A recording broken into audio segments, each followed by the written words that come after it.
Hello student, आज का जो हमारा टॉपिक है वो हीरोन्स फार्मूला पर है। और हमने हीरोन्स फार्मूला पर कुछ टॉपिक्स के वीडियोज और बना दिए हैं।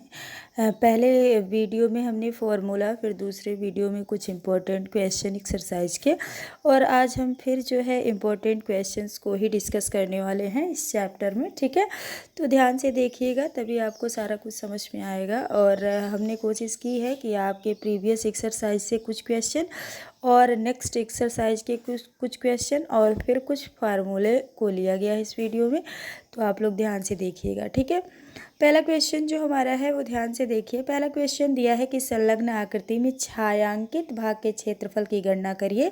यानी कि ये जो छायांकित भाग है ना, अंदर वाला, कह रहा है इसी का क्या करिए, क्षेत्रफल की गणना कीजिए। ठीक है, तो अब देखो ट्रायंगल के अंदर ट्रायंगल बना हुआ है ना, दिख रहा है ना, तो पहले हम क्या करेंगे, बड़े वाले ट्रायंगल का क्षेत्रफल निकालेंगे, फिर अंदर वाले ट्रायंगल का क्षेत्रफल निकालेंगे, दोनों का क्षेत्रफल निकाल लेंगे।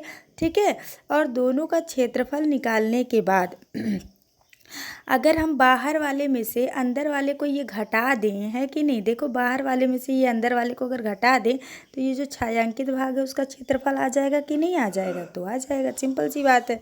तो यही करेंगे। देखो पहले सबसे बड़ा वाला ट्रायंगल लेंगे, बड़े वाले ट्रायंगल का नाम क्या है, ABC नाम है।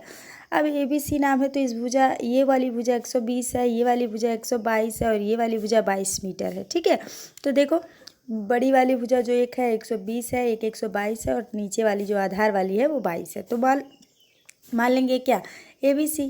इस बड़े वाले त्रिभुज के लिए मान ले A ये है, B ये है, C ये है, तो यस निकालेंगे, और यस निकालेंगे तो यस का मान आ जाएगा 132। ठीक है, जब इसका मान 132 आ जाएगा तो अब हीरोन का फॉर्मूला लगाएंगे ना, क्योंकि यहाँ जो सभी भुजाएं हैं वो अलग अलग है। ठीक है, सभी भुजाएं अलग अलग, यानी कि विषम बाहु है, ABC है, अलग अलग है, तो यहाँ क्या लगाएंगे, हीरोन का सूत्र।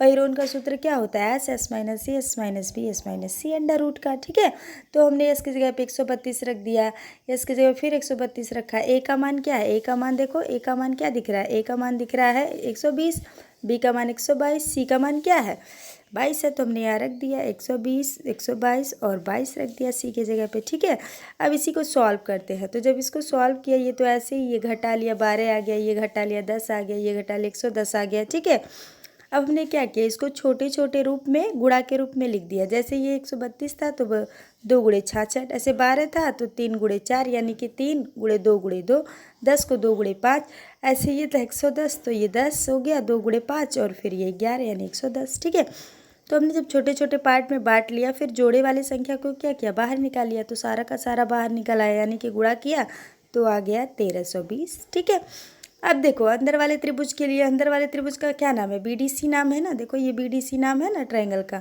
तो इसके लिए देखो ये इसके लिए कौन कौन सी भुजा लेंगे, ये वाली लेंगे, ये वाली लेंगे, ये वाली लेंगे।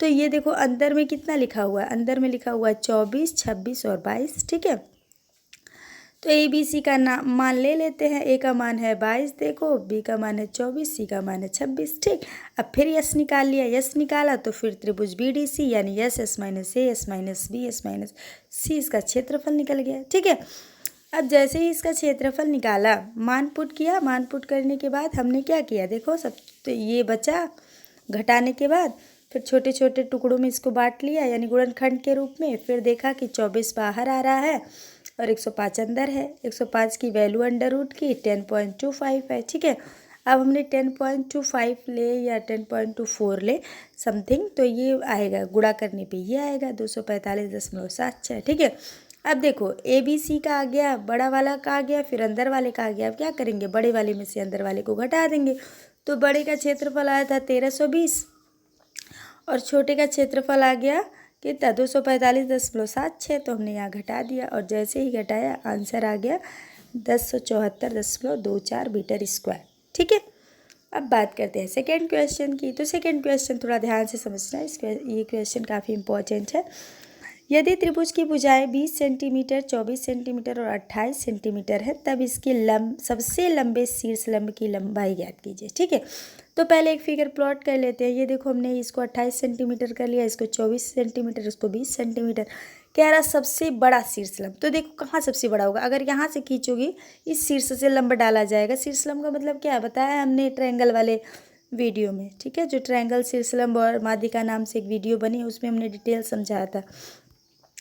अब यहाँ से जो शीर्षलंब डाला जाएगा ये छोटा होगा, ये हमें नहीं चाहिए क्योंकि हमें चाहिए सबसे बड़ा। अब ये डालते हैं तो ये भी छोटा है तो इसको भी नहीं लेंगे, तो क्या करेंगे, ये वाला डालेंगे, ये वाला सबसे लंबा होगा। तो हमने सी से यहाँ पर एक लंब डाल दिया ए बी भुजा पर, उसका नाम है सी डी। क्या नाम है शीर्षलंब का, सी डी। ठीक, अब बात करते हैं। तो सबसे पहले क्या है, भुजाओं की लंबाई दी हुई है तो क्षेत्रफल निकाल लेते हैं। तो ये मान लो अगर ए है, ये बी है, ये सी है, कोई भी मान लो ए बी सी, कोई दिक्कत नहीं है। एस का मान निकालो तो ए प्लस बी प्लस सी, उसके बाद एस की वैल्यू आ गई 36। ठीक है, अब निकालते हैं क्षेत्रफल। तो जब जैसे ही हमने क्षेत्रफल निकाला ए बी सी का तो ये लिखेंगे ना S S minus C S minus B S minus C. ठीक है, उसके बाद क्या है कि सारा कुछ वैल्यू हमने पुट कर लिया, ए की जगह पे 28, बी की जगह पे 20, सी की जगह पे 24। ठीक है, उसके बाद सॉल्व किया, जब इसको ये घटाया ये आया, उसके बाद टुकड़ों में बांट लिया यानी गुणनखंड के रूप में, और जब गुणनखंड के रूप में बांटा तो ये आंसर आ गया। क्या आ गया, 96 करड़ी में 6 सेंटीमीटर स्क्वायर। ठीक है, अब इतना करने के बाद देखो अब क्या करेंगे, अब हमें निकालना है शीर्षलंब निकालना है ना।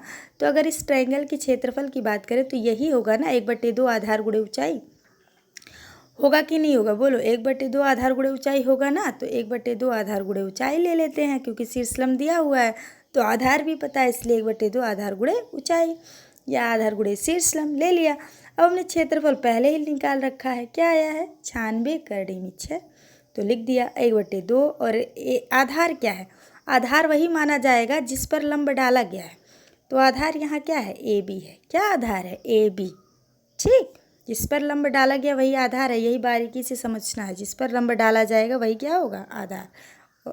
और शीर्षलंब तो सी डी है। ठीक है, तो यहाँ हो गया ए बी, यहाँ क्या हो गया, ए बी हो गया और इंटू सी डी हो गया। अब ए बी की वैल्यू हमने क्या रखी है, 20 रखी है, सी डी ऐसे ही है, और ये क्या हो गया, जो 2 बटे में था पक्षांतरों के यहाँ गुणा हो गया है। ठीक है, अब इतना काम करने के बाद 20 को भी पक्षांतर कर लेते हैं तो यहाँ क्या गुणा में धरा के भाग हो जाएगा, तो सी डी की वैल्यू आ जाएगी क्या, 48 करड़ी में 6 और बटे 5 सेंटीमीटर। स्क्वायर नहीं होगा क्योंकि ऊंचाई निकालना है शीर्षलंब। ठीक है, तो ये हो गया हमारा आंसर। ठीक, अब थर्ड क्वेश्चन की बात करते हैं। ये एक्सरसाइज अगले एक्सरसाइज का है, 12.2 का है ये। ठीक है, तो आप देखिए क्वेश्चन नंबर 3, एक चतुर्भुज है पी क्यू आर एस की भुजाएं क्रमशः 42 सेंटीमीटर, 21 सेंटीमीटर, 29 सेंटीमीटर, 34 सेंटीमीटर है तथा इसके विकर्ण क्यू एस की लंबाई 20 सेंटीमीटर है, तब इसका क्षेत्रफल बताइए। तो हमने कल समझाया था ना आपको कैसे करना, फिर आज हमने एक क्वेश्चन भी सॉल्व करके आपको दे दिया है। ठीक है, तो देखो हमने एक बना लिया पी क्यू आर एस नाम का एक चतुर्भुज। ठीक है, अब इस चतुर्भुज में जो क्रमागत भुजाएं दी हुई ना, जैसे दी हो ऐसे लिखना है। देखो ये 42 है, ये 21 है, ये 29 है, ये 34 है। ठीक है, अब एक विकर्ण क्या है, सम्मुख शीर्षों को मिलाने से विकर्ण मिलता है ना, तो विकर्ण कह रहा है क्यू एस, तो क्यू एस हमने मिला दिया और इसकी लंबाई क्या है 20 सेंटीमीटर है। ठीक है, अब देखो ये 2 ट्रायंगल में बट गया ना, 2 ट्रायंगल में बट गया कि नहीं बट गया। अब इस ट्रायंगल का क्षेत्रफल निकालेंगे, फिर इस ट्रायंगल का क्षेत्रफल, किससे, हीरोन के सूत्र से। ठीक, दोनों का जब क्षेत्रफल अलग अलग निकल जाएगा तो फिर इसको क्या करेंगे, दोनों के क्षेत्रफल को जोड़ लेंगे, और जब दोनों के क्षेत्रफल को जोड़ लेंगे तो ये हो जाएगा पूरा चतुर्भुज का क्षेत्रफल। ठीक है, तो यही काम हमने किया है। पहला ट्रायंगल कौन सा लिया है, पहला ट्रायंगल लिया है P Q S, P Q S. ठीक, अब इस पी क्यू एस में क्या क्या दिया है, ये देखो, ये मान लेते हैं ए है, ये मान लो बी है, ये मान लो सी है, तो हमने यहाँ लिख रखा। ठीक है, अब ये निकाल लेते हैं ए प्लस बी प्लस सी। ठीक, और आ गया क्या 48 आ गया। जब सॉल्व करोगे आप तो क्या आएगा 48 आएगा। ठीक है, अब देखो जैसे ही ये 48 आ गया, अब पी क्यू आर एस का क्षेत्र, पी क्यू एस का क्षेत्रफल निकाल लेते हैं। तो S S minus C, S minus B, S minus C. ठीक, अब जैसे इसमें मान रखेंगे, एस की वैल्यू 48 है, ए की वैल्यू हमने 42 ली थी, बी की वैल्यू हमने 20 ली थी, सी की वैल्यू हमने 34 ली थी। ठीक है, देख लो यहाँ देखो, ए का मान 42, बी का मान 20, सी का मान 34। ठीक, अब क्या है, इसी को हमने रख दिया। अब जब रख दिया तो सॉल्व करेंगे, घटाएंगे ना, घटाना तो सबको आता है, तो इसमें क्या बताना। तो जब ये घटाना हो जाएगा तो इसको छोटे छोटे टुकड़ों में बांट लेंगे गुणनखंड के रूप में, तो देखेंगे सारा का सारा बाहर आ जाएगा, यानी सब डबल में होगा, जोड़े में होगा, तो सब अंडर रूट से बाहर आ जाएगा और मल्टीप्लाई कर देंगे तो आ जाएगा 336 सेंटीमीटर स्क्वायर। ठीक, अब हम बात करते हैं अगले ट्रायंगल की, क्यू आर एस की। अब अगला ट्रायंगल देखो यही है ना, क्यू आर एस। ठीक, अब इसके लिए ए बी सी क्या है, ए का मान 20 है, ए का मान 20 है, बी का मान 21 है, सी का मान 29 है। अब कंफ्यूज मत होना, ए को क्या ले, बी को क्या ले, सी को क्या ले, जो है उसी में से एक को ए मान लो, एक को बी मान लो, एक को सी मान लो। तो हमने यहाँ ए ले लिया, एस निकाल लिया, एस निकाला तो 35 आ गया। अब क्यू आर एस का क्षेत्रफल निकाल लेते हैं। तो जब क्यू आर एस का क्षेत्रफल निकालेंगे तो S S minus C, S minus B, S minus C हो जाएगा। ठीक, अब हमने वैल्यू पुट कर दिया, एस की जगह पे 35, ए की जगह पे 21, बी की जगह पे 29, सी की जगह पे 20। अब यहाँ देख लो एक बार, यहाँ हमने क्या लिया, ए की जगह पे 21, बी की जगह पे 29, सी की जगह पे 20। तो इसी को क्या करेंगे, सी एस में से घटा देंगे ना, तो जब घटाएंगे तो ये इतना आ जाएगा। ठीक, अब इसको भी क्या करेंगे, टुकड़ों में हमने तोड़ लिया है गुणनखंड के रूप में, फिर सारा का सारा बाहर आ गया। अब जब सब जोड़े में है सब बाहर आ गया। देखो जैसे 7 2 बार है, 5 2 बार है, 3 भी 2 बार है, नहीं हाँ 3 भी 2 बार है और 2 भी 2 बार है, तो सारा बाहर आ गया ना। तो जब सारा बाहर आ गया तो मल्टीप्लाई कर दिए, 210 सेंटीमीटर स्क्वायर हो गया। अब पूरे चतुर्भुज का क्षेत्रफल क्या होगा, दोनों ट्रायंगल के क्षेत्रफल को जोड़ लेंगे। तो पहले वाले ट्रायंगल का क्षेत्रफल क्या आया, ऊपर देखो, पहले वाले ट्रायंगल का क्षेत्रफल आया 336, आया है ना 336, और दूसरे का आया है 210, दूसरे का क्या है 210, दोनों को जोड़ लेंगे तो ये हो जाएगा 546 सेंटीमीटर स्क्वायर। तो उम्मीद है ये आपको क्वेश्चन समझ में आ गए होंगे। अब हम बात करते हैं कुछ फॉर्मूले की। ठीक है, हमने कल आपको समांतर चतुर्भुज के बारे में बताया था, पैरेललोग्राम के बारे में। आज हम आपको बताएंगे समलंब चतुर्भुज के बारे में। तो समलंब चतुर्भुज क्या होता है, तो ऐसा चतुर्भुज होता है जिसमें सम्मुख भुजाओं का जो 2 युग्म होता है ना, उसमें से एक युग्म समांतर होता है और एक असमांतर। जैसे ये एक युग्म है सम्मुख भुजा का, तो ये समांतर है, लेकिन एक जो होता है वो असमांतर होता है। ठीक है, ये देखो ये समांतर नहीं है, इसको आगे बढ़ाएंगे एक दूसरे को कट कर देगा, तो ये समांतर नहीं है।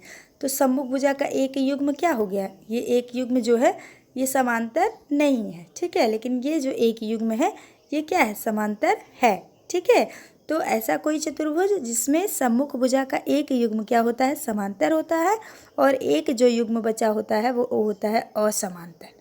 ठीक है, समांतर किसे कहते हैं, असमांतर किसे कहते हैं, इसके लिए भी हमने रेखाएं और कोण में एक वीडियो बना रखा है। समांतर रेखा, लंब रेखा, तिर्यक रेखा, सारा कुछ समझाया हुआ है। अब अगर हम इसी को समलंब चतुर्भुज कहेंगे। अब अगर हम इसके क्षेत्रफल की बात करें तो ये मान लो ए है, ठीक है, और इसकी लंबाई मान लो बी है, और ये जो ऊंचाई है बीच में वो सेम होगी क्योंकि ये समांतर है, तो यच है। ठीक, तो इसका जो क्षेत्रफल हो जाता है वो हो जाता है 1/2। ठीक है, a + b × h, यानी 1/2 समांतर भुजाओं का योग। किसका योग, समांतर, असमांतर नहीं लेंगे, समांतर भुजाओं का योग लेंगे। जो समांतर है ना उन्हीं भुजाओं का योग है ये ए बी। ठीक है, और गुणे में यच है। अब ए और बी क्या है, तो ए और बी भुजाएं है, यच क्या है, ऊंचाई है। अब बात करते हैं समचतुर्भुज की, रोम्बस की। तो रोम्बस ऐसे होता है, समांतर चतुर्भुज के जैसा होता है, लेकिन समांतर चतुर्भुज में सभी भुजाएं नहीं बराबर होती हैं, केवल सम्मुख भुजाएं बराबर होती हैं। लेकिन इसमें क्या होता है कि सभी भुजाएं बराबर होती हैं। ठीक है, तो ऐसा समांतर चतुर्भुज जिसकी सभी भुजाएं क्या होती हैं, बराबर होती हैं, उसे हम क्या कहते हैं, समचतुर्भुज।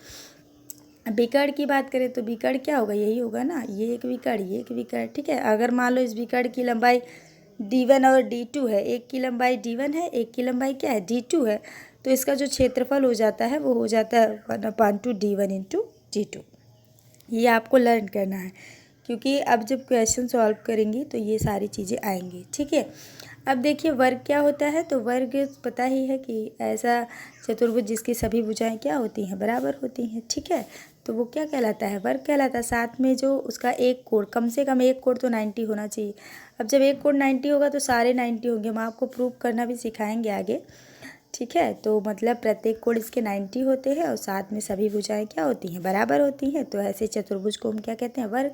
अब वर्ग के क्षेत्रफल की बात करें तो सारा का सारा भुजा का आ जाता है, तो दो भुजाओं का जब गुणा कर देंगे तो भुजा स्क्वायर हो जाएगा, यानी कि वर्ग का क्षेत्रफल क्या होता है, भुजा स्क्वायर। ठीक है, अब भुजा को ए से डिनोट करते हैं तो ये हो गया ए का स्क्वायर।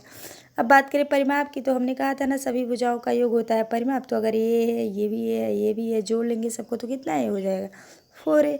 ठीक है, अगर विकर्ण की बात करें तो ये हमने एक खींचा ना विकर्ण, अब इसको निकालेंगे तो पाइथागोरस प्रमेय से देखो ये है ना 90, तो पाइथागोरस प्रमेय लगेगा, कर्ण का स्क्वायर बराबर लंब का स्क्वायर प्लस आधार का स्क्वायर। ठीक है, इसके लिए हम एक वीडियो आपको बनाएंगे जिसमें डिटेल समझाएंगे कैसे फॉर्मूले को निकाला जाता है।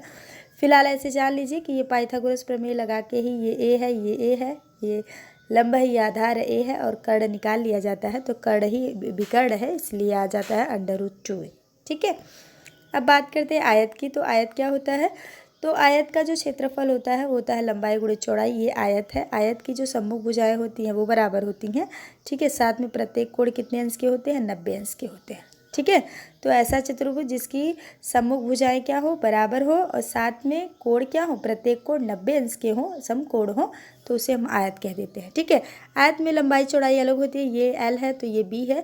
अगर क्षेत्रफल की बात करें तो ये हो जाता है L/B। ठीक है, यानी लंबाई गुणे चौड़ाई। अगर परिमाप की बात करें तो सभी भुजाओं का योग, यानी 2 बार L 2 बार, देखो यहाँ परिमाप अगर निकालेंगे तो अगर ये L है तो ये भी L होगा, ये B है तो ये भी B होगा। जब सबको जोड़ लेंगे तो 2L होगा, 2B होगा ना।